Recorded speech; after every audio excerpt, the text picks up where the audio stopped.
If you haven't checked them out, check out the Recoil components. We are the first in America to have them. They are only $200 a pair shipped. You get 6 dB, simple cap, simple coil, air inductor coil, mylar cap, and then you get a little bit of, they have some high quality resistors in there that you can use to add into the circuit if you want a louder tweeter or softer tweeter. What I do is I actually pull them out, pull the jumper out and put it on the highest setting so that way there's no resistors in there. So that way you can hear it the way that it's really meant to be heard. So in my opinion, you can fuck with it if you want later on. So let me see. There we go. That's the back of it. It's a cast frame. These were going to be the new GONZO components. However, we found it a little difficult because of this right there. They included the engraving into the cast of the frame. And so I decided that it wasn't really worth it to rebadge them. So I'm going to go with something else. And that's when let's see if I have it in another post. Yes. So that's when I went with the Jizzlama. This is a stamped frame, carbon fiber. It's probably glass fiber. But again, the manufacturer said it's carbon fiber, even though it's probably glass fiber. Not a big deal. It still looks the same and it performs the same. It's just carbon is conductive, so you don't usually want to use carbon. But that's what the component set looks like. This is the original GONZO tweeter. They come with a 10-year warranty for the whole thing against defects, of course. And then I'm using some Recoil crossovers that we got. Nice mylar cap and air coil inductor. And notice the planes are different. See, this one is a vertical plane. This one is a horizontal plane. So they're not going to have a crosstalk. It's a good crossover. This was the first gen Recoil components crossovers.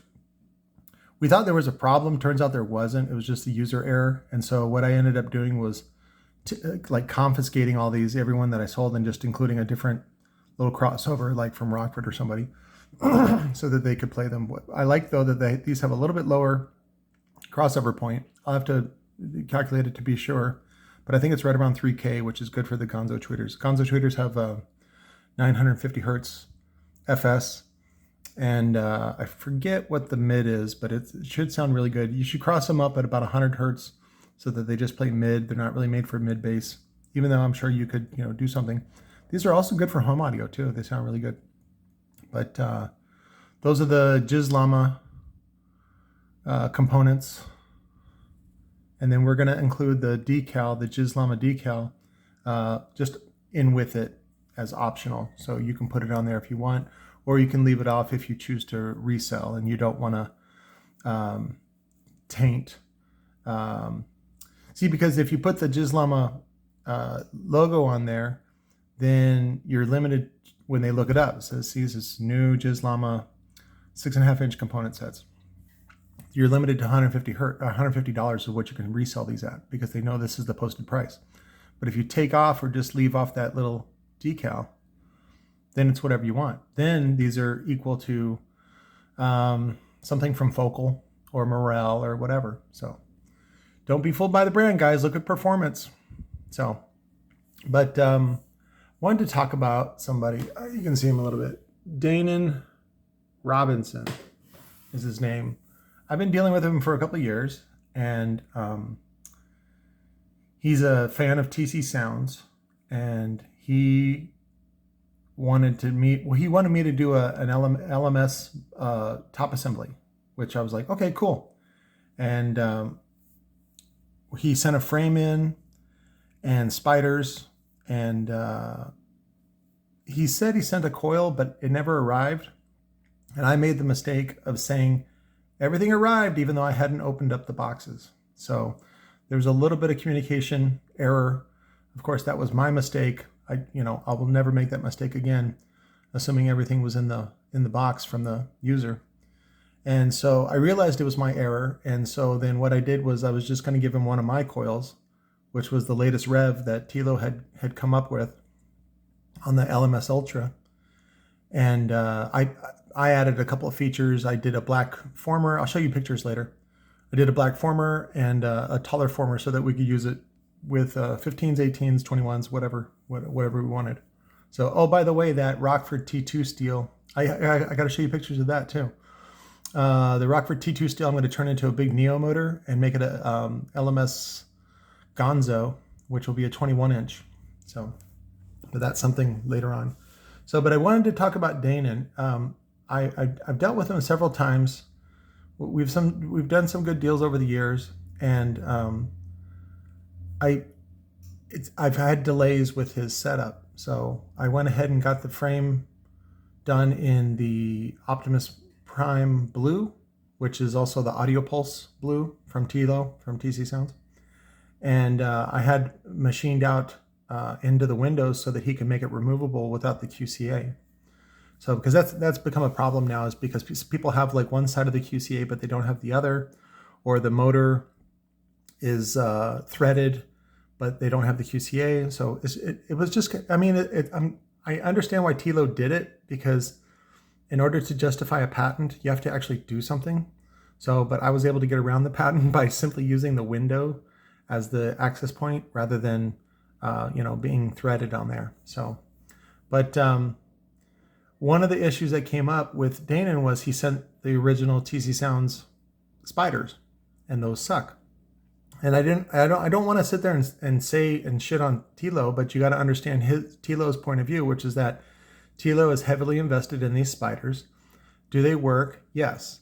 The leads are too small for the kind of power and performance that you guys want, which I think Tilo ended up using that as a way to sort of keep abusers at bay.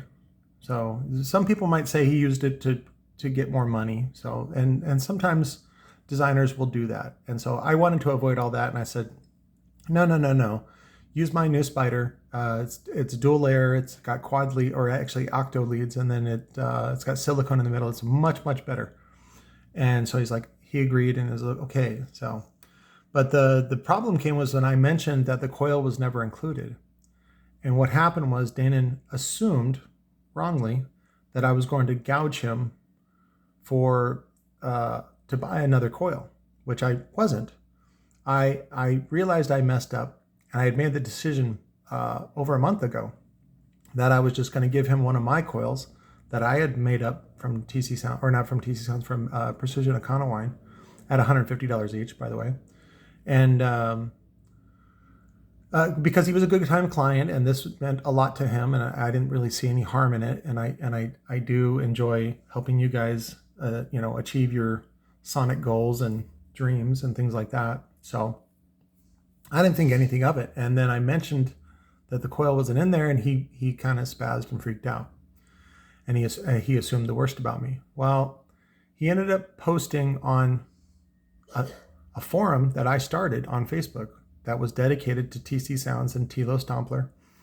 And one of the moderators on there was like, hey, I just wanted to let you know that this was on there, because for some reason it wasn't showing up in my feed. And I was like, okay. So Dainon ended up taking it down because he realized, I wasn't trying, or I don't know if he realized, he was in the wrong, but I felt what he did was wrong. And I said, it's not a big deal. And we ended up working through it. And I said, okay, if you just post an apology, because I felt like he tainted my name, especially on my own forum. And then of course there are some trolls in there that piled on and were like, I knew Patrick was a scumbag. I knew Patrick did. Because a lot of the stuff that I do is too good to be true, which is fine. I'm past that. It's not a big deal. It comes with the territory. So, but I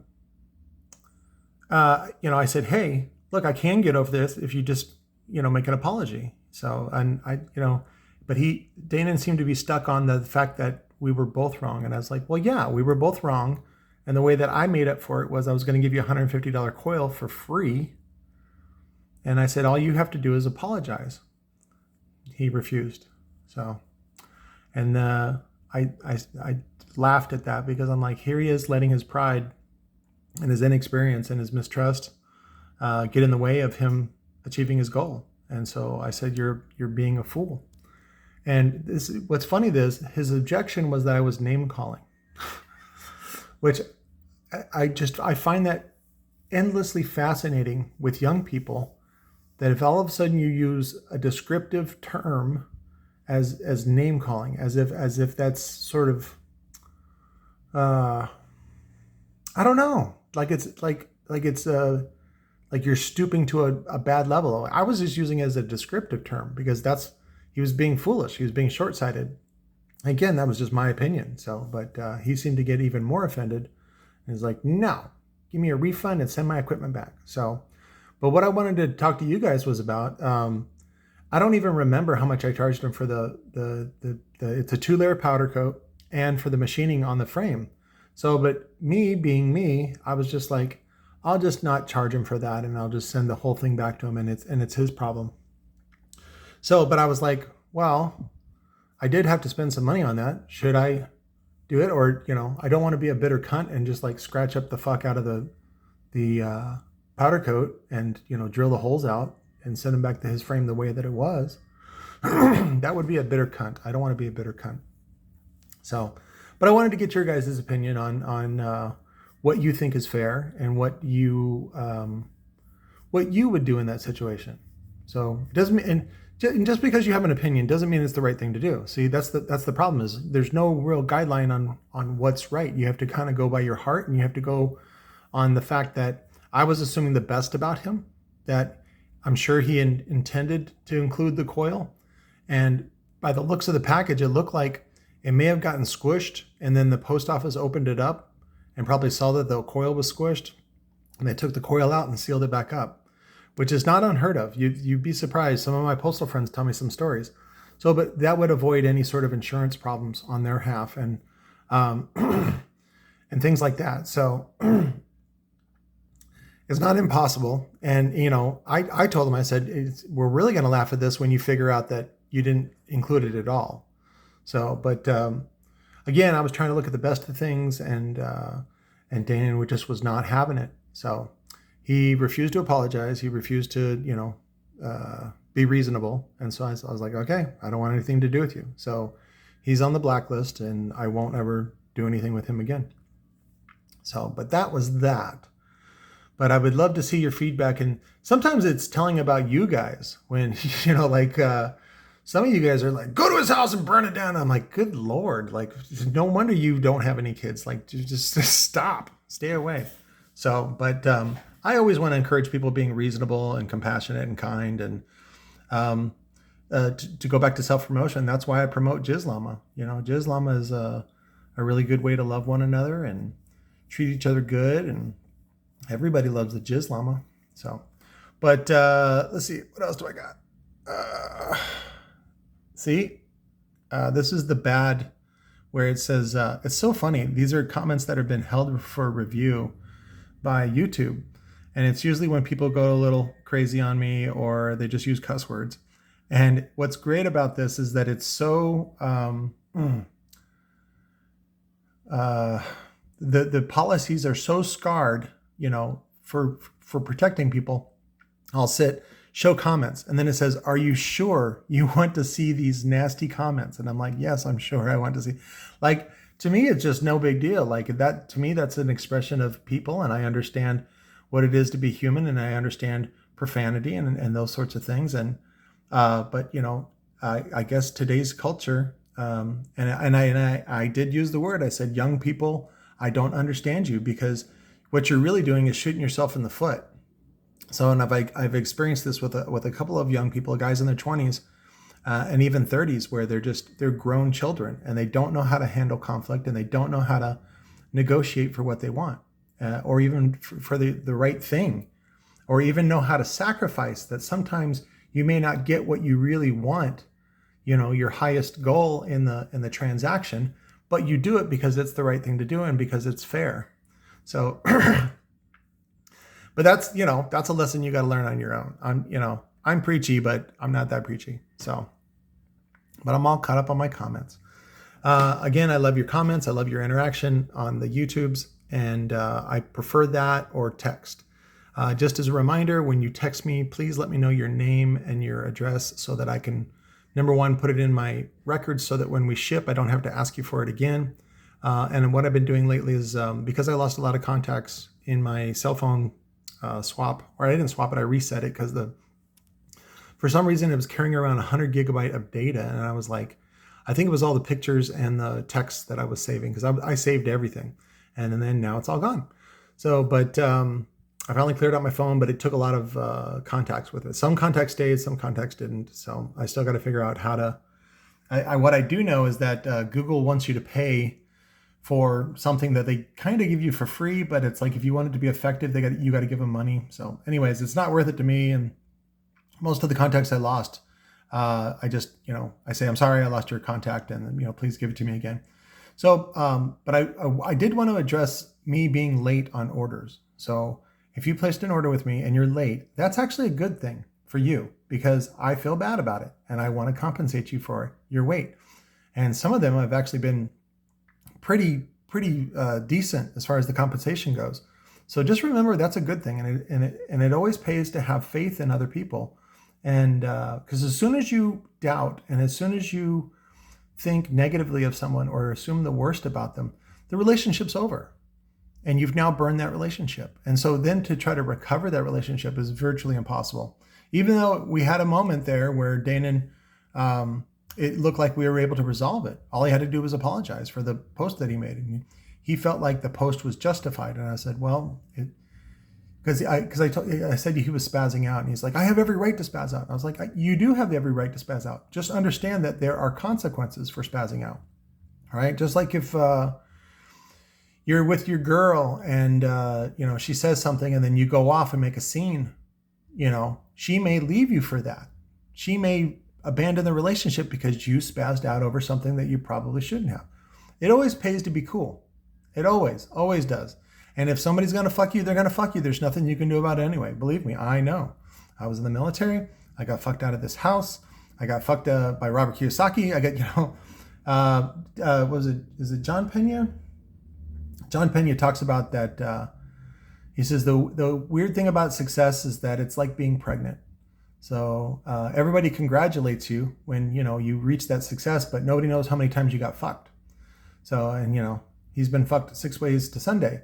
And but that's part of being wise, and that's part of life sometimes, and it's important how you react to that failure in the end, someone screwing you, than it is that someone actually screwed you. So keep your faith up, keep your strength up, focus on good and doing good things for other people. I hope that I did some good for Dainon, and by calling him on his shit and trying to get him to be responsible and have integrity, but he has chosen another path. And many people choose that path, and it's my job now to just respect his wishes and treat him the way that he is asked to be treated. So I love you guys. Happy Sunday. I'll probably talk to you later. I got a bunch of videos to catch up on with you guys. Later.